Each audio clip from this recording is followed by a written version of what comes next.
और अगर नेता है तो इससे कपिल सिब्बल को कोई दिक्कत है? कपिल सिब्बल वकील हैं और नेता नहीं थे क्या समाजवादी पार्टी के? वो नहीं गए थे सदन में बैठने के लिए, वही है, वो आतंकवादी नहीं है, वो बंदूक लेके नहीं ताज होटल पे बंदूक चलाने गया था, उसको दूसरा चलाने वाला है। वो अफजल हम शर्मिंदा हैं तेरे कातिल जिंदा है नहीं बोला था, वो कहता था कि बिहार के मजदूरों का हक मिलना चाहिए और ये सीरत बदलनी चाहिए। तो ये गलती। आप मनीष कश्यप जी का आप बताइए, मनीष जी यूट्यूबर हैं या पत्रकार? एकदम यूट्यूबर है, इसमें कोई दिक्कत की बात नहीं है। पत्रकारिता का मतलब आप समझिएगा कि चोला ओढ़ के कोई बकचोदी नहीं कर सकता है, ठीक। मनीष कश्यप को हम बकचोदी या फिर ऐसा कोई भी शब्द नहीं कहेंगे कि उनके या उनके समर्थकों को बुरा लग जाए।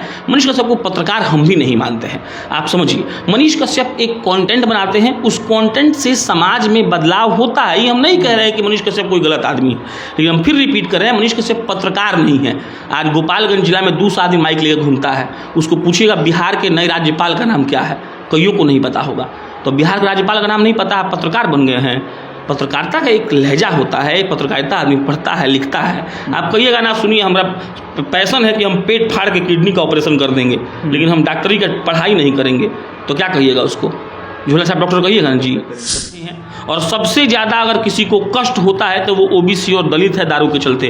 रात को 2 बजे पुलिस वाला घुसता है और सुबह 5 बजे निकलता है, वो 3 घंटा कहता है मैं चेकिंग कर रहा हूँ। कौन चेकिंग करता है, बम खोजता है, इसका पता नहीं है। तो नीतीश कुमार को ये बात मालूम पड़ गया था। हालांकि आपका जिले का एक लड़का है, विपुल चौबे नाम होगा, आपको पता होगा, वो मशरक में गया था, वो इसी मांग को लेकर गिरफ्तार भी हुआ था। तो एक तरीके से कह लीजिए कि आपके जिले का लड़का भी आवाज़ उठाया था।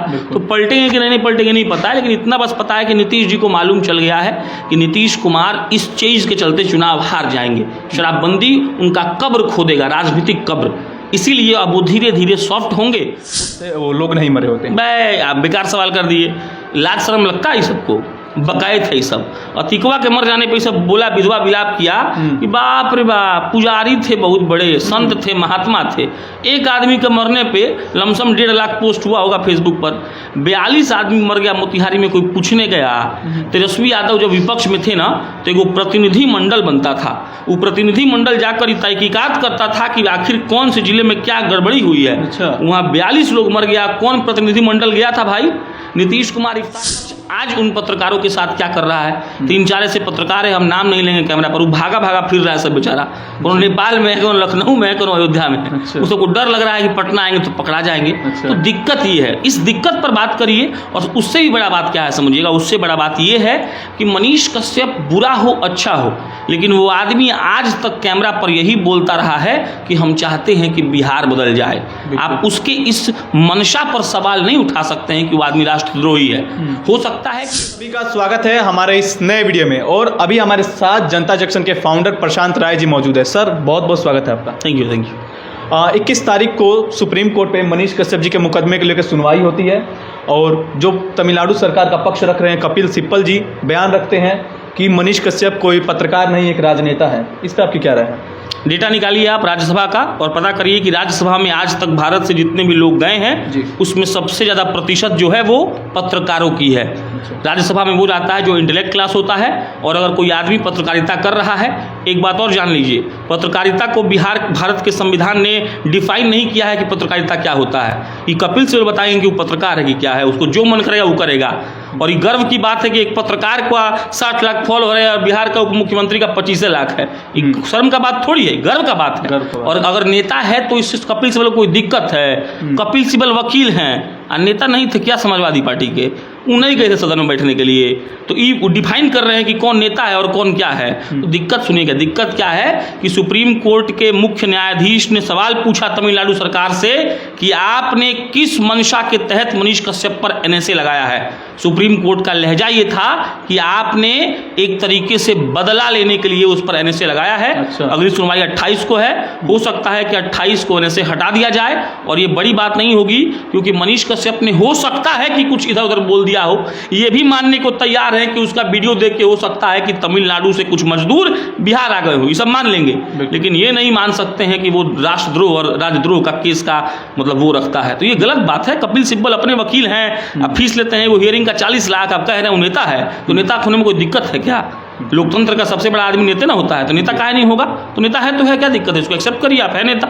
बिल्कुल, कहीं ना कहीं उन्होंने इस बात को क्या कह रहे हैं, नेता का वो भी दे दिया है उनको, दर्जा दे दिया, क्योंकि जो भी लोग नेता बनने के लिए करोड़ों रुपए खर्चा करते हैं, मनीष कश्यप अपने पत्रकारिता के माध्यम से वो अपनी एक इमेज बना ली है। देखो बात क्या है ना कि एक तो पता क्या है, पत्रकार बोलकर लोग मतलब एक सॉफ्ट टारगेट करते हैं। पत्रकार का काम क्या होता है? पत्रकार का काम होता है कुछ गया कहीं, कुछ गया दिखा दिया।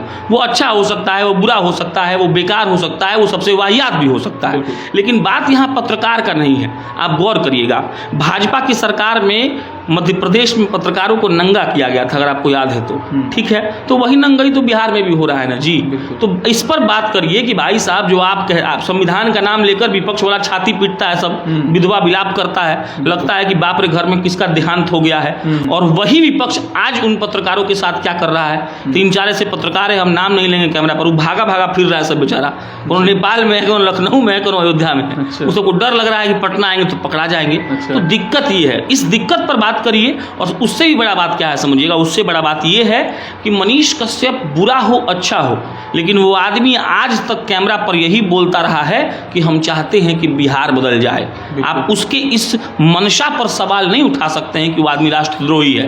हो सकता है कि एक आध दो वर्ड का इधर उधर हो जाता है, हो सकता है कि उसका एग्रेसिवनेस तरीका गलत हो, लेकिन आप ये नहीं कह सकते हैं कि वो राष्ट्रद्रोही है और राजद्रोही है।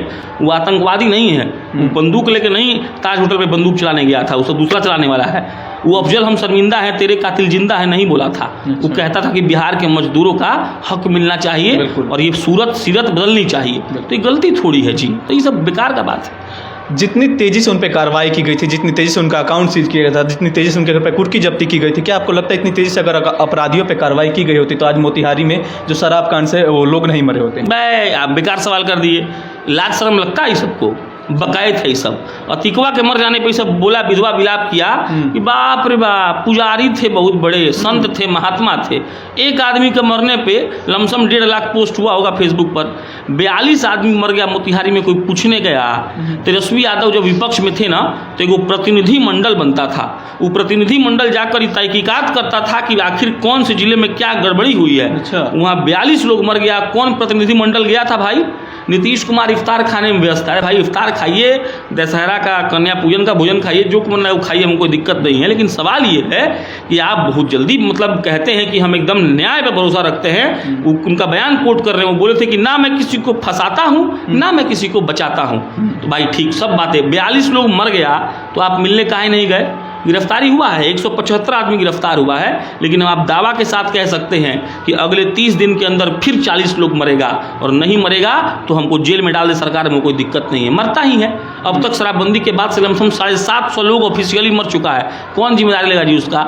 हमको लगता है कि जो भी मद्य निषेध विभाग का अपर मुख्य सचिव है और जो भी मद्य निषेध विभाग का मंत्री है, उसको एकदम फांसी पर लटका देना चाहिए। काहे लटका रहे हैं लोग? बकवास बात है, इसका कोई मतलब नहीं। अच्छा, नीतीश कुमार जी ने 4 लाख रुपए मुआवजा देने की बात करी है और अपनी बात से पलट चुके हैं। काफ़ी लोग अब आके बोल रहे हैं कि नीतीश कुमार जी फिर से पलटी मारने वाले हैं 2024 के चुनाव में। ये सब नहीं बात है, आप बात समझिए क्या है। नेता समझ जाता है कि जनता का मूड क्या है, ठीक है। आप समझिएगा, शराबबंदी के चलते जितने भी लोग जेल गए हैं वो नीतीश कुमार को या उनके पार्टी को वोट नहीं देंगे, पहला बात। दूसरा बात, नीतीश कुमार ओबीसी को, नीतीश कुमार दलितों को इकट्ठा कर रहे हैं, और सबसे ज़्यादा अगर किसी को कष्ट होता है तो वो ओबीसी और दलित है। दारू के चलते रात को 2 बजे पुलिस वाला घुसता है और सुबह 5 बजे निकलता है, वो 3 घंटा कहता है मैं चेकिंग कर रहा हूँ। कौन चेकिंग करता है, बम खोजता है, इसका पता नहीं है। तो नीतीश कुमार को ये बात मालूम पड़ गया था। हालांकि आपका जिले का एक लड़का है, विपुल चौबे नाम होगा, आपको पता होगा, वो मशरक में गया था, वो इसी मांग को लेकर गिरफ्तार भी हुआ था। तो एक तरीके से कह लीजिए कि आपके जिले का लड़का भी आवाज उठाया था।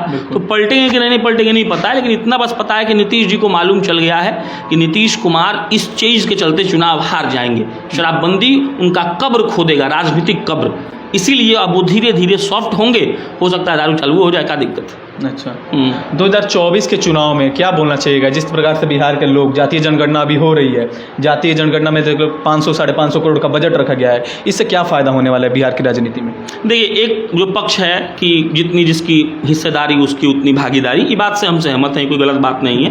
लेकिन बस प्रॉब्लम क्या है समझिएगा, प्रॉब्लम ये है कि जो जातीय जनगणना हो रहा है और जो नंबर उसके बाद बाहर आएगा, इस बात की हम गारंटी दे सकते हैं कि उस नंबर का सदुपयोग सरकार नहीं कर पाएगी।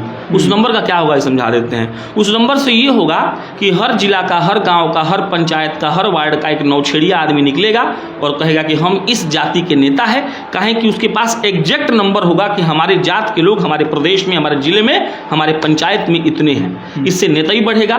उसके बाद जात जात में वैमनस्य फैलेगा, लोग आदमी से नफरत करेगा। अगर मान लीजिए कि यादव जी लोग ज़्यादा आ गए, यादव जी लोग चढ़ जाएंगे। मान लीजिए ब्राह्मणों को लोग समझता है या कम उनकी जाति है, अगर वो ज़्यादा आ गए वो चढ़ जाएंगे। भूमिहार राजपूत ज़्यादा आ गया वो चढ़ जाएगा, दलित ज़्यादा आ गया वो चढ़ जाएगा। तो इससे क्या होगा ना कि सिर्फ और सिर्फ नेता ही में फायदा होगा, विकास का कोई पैमाना जाति नहीं हो सकता। एक और बात समझिएगा, फॉर एग्जाम्पल प्रधानमंत्री देश का एगो होता है तो सांसद 543 गो काहे होता है? मुख्यमंत्री बिहार का एगो है तो 243 गो विधायक काहे हैं? उसके बाद बिहार से 72 गो MLC काहे हैं? इसीलिए है क्योंकि मुख्यमंत्री गोपालगंज का विकास नहीं कर सकेंगे। मुख्यमंत्री गोपालगंज के विकास का जायजा लेते हैं, गोपालगंज में बैठे हैं तो गोपालगंज का विकास यहाँ के विधायक, यहाँ के सांसद, यहाँ के मुखिया, यहाँ के MLC करेंगे। बात समझिए एकदम ध्यान से। अब जब MLC करेंगे, मुखिया करेंगे, तो ये गोपालगंज नीतीश कुमार नहीं चला रहे हैं, यहाँ का नेता चला रहा है। जातीय जनगणना के बाद ही खराब हो जाएगा, लोग अपना नंबर जान के बकैती पे उतरेगा और कोई विकास नहीं होगा। विकास काम जिसको करना होता वो बिना जात के विकास कर देता है। तो इसीलिए हमको लगता है बकवास है। 500 करोड़ रुपए के लिए हमको दुख नहीं है, इसलिए दुख नहीं है कि 500 करोड़ रुपया सरकार के लिहाज से बहुत कम अमाउंट होता है। 500 करोड़ का तो जल जीवन हरियाली में लोग पेड़ लगवा देता है, तो 500 करोड़ बात का नहीं। बात यह है कि इससे जात के बीच झगड़ा होगा और सिर्फ नेताई में फायदा होगा। नेता चमकेगा सब और नया नेता निकलेगा कि भाई हमारा जाति का 3 लाख लोग है, अब हम भी नेता ही करेंगे। वो फिर वो डील करेगा भाजपा से, RJD से, जदयू से, सुनिए हमारा दीजिए 2 करोड़ 3 लाख वोट दिलवाएंगे और वो लोग देगा भी, तो नेता ही फायदा, इसमें कोई विकास नहीं होगा। हम आपका रुख फिर से मनीष कश्यप की तरफ करना चाहेंगे। बड़ा न्यूज़ TV चैनल वाला मनीष कश्यप को यूट्यूबर बोल रहे हैं। आप पेशे से एक पत्रकार हैं, आप बताइए मनीष जी यूट्यूबर हैं या पत्रकार? एकदम यूट्यूबर है, इसमें कोई दिक्कत की बात नहीं है। पत्रकारिता का मतलब आप समझिएगा कि चोला ओढ़ के कोई बकचोदी नहीं कर सकता है, ठीक। मनीष कश्यप को हम बकचोदी या फिर ऐसा कोई भी शब्द नहीं कहेंगे कि उनके या उनके समर्थकों को बुरा लग जाए। मनीष कश्यप को पत्रकार हम भी नहीं मानते हैं। आप समझिए, मनीष कश्यप एक कंटेंट बनाते हैं, उस कंटेंट से समाज में बदलाव होता है। ये हम नहीं कह रहे हैं कि मनीष कश्यप कोई गलत आदमी है, लेकिन हम फिर रिपीट कर रहे हैं, मनीष कश्यप पत्रकार नहीं है। आज गोपालगंज जिला में 200 आदमी माइक लेकर घूमता है, उसको पूछिएगा बिहार के नए राज्यपाल का नाम क्या है, कईयों को नहीं पता होगा। तो बिहार के राज्यपाल का नाम नहीं पता, आप पत्रकार बन गए हैं। पत्रकारिता का एक लहजा होता है, पत्रकारिता आदमी पढ़ता है, लिखता है। आप कहिएगा ना, सुनिए हमारा पैशन है कि हम पेट फाड़ के किडनी का ऑपरेशन कर देंगे, लेकिन हम डॉक्टरी का पढ़ाई नहीं करेंगे, तो क्या कहिएगा उसको? झोला छाप डॉक्टर कहिएगा ना जी, तो फिर कहाँ आप कहिएगा? तो मनीष कश्यप ही नहीं, उनके जैसे हजारों लोग स्पेशली बिहार और पूर्वांचल में माइक लेकर घूम रहे हैं। मनीष कश्यप, ये बात हम हमेशा बोले हैं ऑन कैमरा और फिर बोल रहे हैं, जो मुद्दा वो आदमी उठाया है वो मुद्दा का प्रासंगिकता आज के युग में बहुत ज़्यादा है, इसीलिए वो आदमी टारगेट पे आ गया। लेकिन पत्रकार और यूट्यूबर वाले में हम पूरा एकदम कट एंड क्लियर है कि वो यूट्यूबर है, पत्रकार नहीं है। तो ये थे अभी हमारे साथ प्रशांत राय जी। इनकी बातों से आप कितना ज़्यादा सहमत है हमें कमेंट करके जरूर बताएं और वीडियो को अंत तक देखने के लिए बहुत बहुत शुक्रिया। वीडियो ज़्यादा से ज़्यादा लोगों में शेयर करें। धन्यवाद।